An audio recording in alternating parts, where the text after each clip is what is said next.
Bom, nessa segunda parte da aula vamos tratar especificamente da radiação cósmica de fundo, sobre a qual a gente já conversou brevemente nas aulas passadas.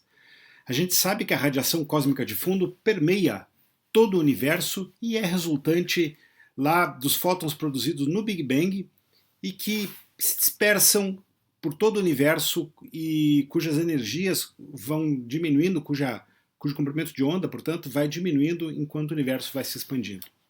A pergunta básica: é possível observar o universo em distâncias maiores do que a distância limite do mais remoto quasar ou galáxia? Aí é que a radiação cósmica de fundo desempenha um papel muito importante. A resposta para essa pergunta foi obtida, na verdade, de forma meio que quase acidental, por dois especialistas em comunicações, um chamado Arno Penzias e outro chamado Robert Wilson, em 1964, num projeto técnico. Esses dois caras trabalhavam para a Bell Telephone, a companhia telefônica americana, e estavam procurando eliminar interferências em telecomunicações em antenas tipo corneta, antenas como essa aqui. Aqui estão os dois caras. E por essa descoberta, eles receberam o Prêmio Nobel de Física de 1978. O que eles descobriram? Eles descobriram um ruído de fundo, um chiado, vindo dessa antena, na faixa das microondas, que era completamente homogêneo, vinha de todo o céu, porém não vinha do chão, não vinha da Terra, não dependia do azimuth, né, da direção para onde a antena apontava, não dependia da altura, mais para o zênite, mais para baixo, mas vinha do céu, não vinha do chão, não vinha da Terra, portanto. E isso aí suscitou uma discussão muito grande, eles publicaram isso em uma revista técnica de engenharia, na verdade, e só bem mais tarde, anos mais tarde, é que a descoberta acidental deles foi conectada com a radiação cósmica de fundo. Na verdade, o que eles acharam foi isso aqui, um ruído de baixa frequência, de todas as direções, o mesmo em qualquer época do ano, mas do céu, não do chão. Tentaram explicar isso de várias maneiras, até que, posteriormente, ela foi associada com a radiação cósmica de fundo. Muitas pessoas perguntam nesse contexto, puxa, mas não poderia ser algum efeito atmosférico, alguma coisa de outra origem, de origem aqui mais próxima de nós? Poderia. E todas essas hipóteses foram examinadas com cuidado até ser descartadas. Os dois caras, o Penzias e o Wilson, relatam que entre as coisas que eles fizeram para tentar descobrir a causa desse ruído foi examinar toda a antena, toda a área da antena com a lente, para ver se não estavam deixando passar nada. E o que encontraram? Encontraram num cantinho da antena um cocô de pomba. Ah, tá aí! É o cocô de pomba que a gente tem, o sinal vindo do cocô de pomba. Bom, não era cocô de pomba. Era muito mais longe a causa do que a pomba. Bom, óbvio que isso foi a primeira descoberta. A radiação cósmica de fundo vem sido observada desde os anos 60 e ela é efetivamente vinda cosmológica, ela vem de todas as direções do universo. E ela é conhecida em inglês como Cosmic Microwave Background, ou em português, radiação cósmica de fundo. Aqui está a distribuição dela, isso aqui é um planisfério, né? A distribuição da radiação cósmica de fundo no plano do céu. A coisa que chama muito a atenção, é que ela é extremamente isotrópica. A média da energia aqui equivale a uma temperatura de antena, isso é uma medida, os radioastrônomos expressam a energia em temperaturas, né? 3,5 de KT2, moleza passar energia para a temperatura, né? 2,725 Kelvin. E toda a faixa dinâmica dessa figura aqui acima, desde o azul clarinho até o vermelho escuro, equivale a meio milikelvin. Aqui está a média e aqui está a faixa dinâmica total da figura, ou seja, a radiação é extremamente homogênea. Ela está na faixa das microondas, 160.4 GHz, o que corresponde a um comprimento de onda de 1,9 milímetros. Microondas, portanto. Por isso que esses caras que descobriram eram engenheiros de telecomunicações. Eram engenheiros de telecomunicações que trabalhavam na faixa das microondas. Então, o resultado observacional foi conectado com as previsões teóricas da radiação cósmica de fundo feitas lá nos anos 40, há muito tempo atrás, quando ficou claro que, em função da expansão do universo, isso aí, logo depois da Segunda Guerra Mundial, isso ainda é a época do Hubble e dos primeiros cosmólogos, se sabia que o universo estava se expandindo e uma consequência da expansão, como a gente explicou aqui na aula passada, ou retrasada, à medida que a radiação, que o universo vai se expandindo, o comprimento de onda da radiação cósmica de fundo vai aumentando, porque o próprio tecido do cosmos vai se ampliando, né?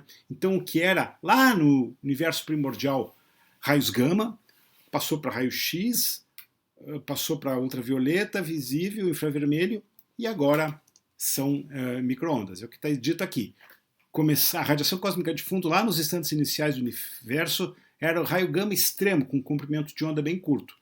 Só que as previsões lá dos anos 40 já diziam isso. Essa radiação deveria permear todo o universo hoje numa frequência muito mais baixa, devido ao redshift cosmológico. E essa é a radiação cósmica de fundo, ou seja, um segundo após o Big Bang, raios gama duríssimos de alta energia, 10 a 5 anos ela já estaria no ótimo, 10 a 7 anos já estaria no infravermelho, a gente está hoje 10 a 10 anos depois do Big Bang, dessa ordem. Atualmente a radiação cósmica de fundo está na faixa das ondas de rádio e foi isso que foi descoberto. E o que é a radiação cósmica de fundo? É uma ferramenta para se observar o universo lá nos seus confins, né? Além do que é possível observar em galáxias ou em quasares, exatamente porque essa radiação foi emitida numa época muito, muito antiga da origem do universo. Hoje, portanto, ela está na faixa das micro-ondas. E a questão da radiação e da matéria, vamos tentar entender isso direito. O universo, obviamente, é composto de matéria, seja ela a matéria bariônica, os átomos, ou a matéria escura, que pode ser bariônica, pode ser composta de prótons e nêutrons, ou pode ser alguma matéria exótica qualquer, não vamos entrar nessa discussão. E a radiação, ela vem de duas fontes. Ela vem das estrelas, que estão nas galáxias, e da radiação cósmica de fundo, que permeia todo o universo. Vamos tentar quantificar essas coisas. Qual é a fonte que mais emite radiação no universo? É a radiação cósmica de fundo. As estrelas e as galáxias, obviamente, são fontes muito intensas. As estrelas ou a radiação não térmica das galáxias, quasares, por exemplo, elas são muito, muito mais intensas que a radiação cósmica de fundo, claro, porém ocupam uma fração muito pequena, infinitesimal, se a gente pensar no volume total do universo. Então, a radiação cósmica de fundo, apesar de ser muito mais fraca, ela ocupa todo o volume do universo. Dá para demonstrar que a energia da radiação cósmica de fundo é da ordem de 10 vezes a soma das energias de todas as estrelas e quasares e radiação não térmica. Portanto, a fonte mais significativa de energia do universo é a radiação não térmica, não é a radiação estelar. Outra pergunta que se segue: o que domina o universo? Matéria ou energia? A gente sabe, né? Matéria e energia estão conectadas a partir do E igual a mc ao quadrado, lá da relatividade. O que domina o nosso universo? A gente vive no universo de matéria ou no universo de energia? Vamos pensar um pouco sobre isso. Ora, a continha é muito simples. A partir do E igual a mc ao quadrado, a gente pode pegar os dois lados dessa igualdade, dividir pelo volume e pensar em densidades. Densidade de energia, densidade de matéria. Cuidado, densidade de matéria não. Se isso aqui é energia, aqui é densidade de energia, se a gente fizer o equivalente, aqui o igual a mc ao quadrado é a massa equivalente a essa energia, né?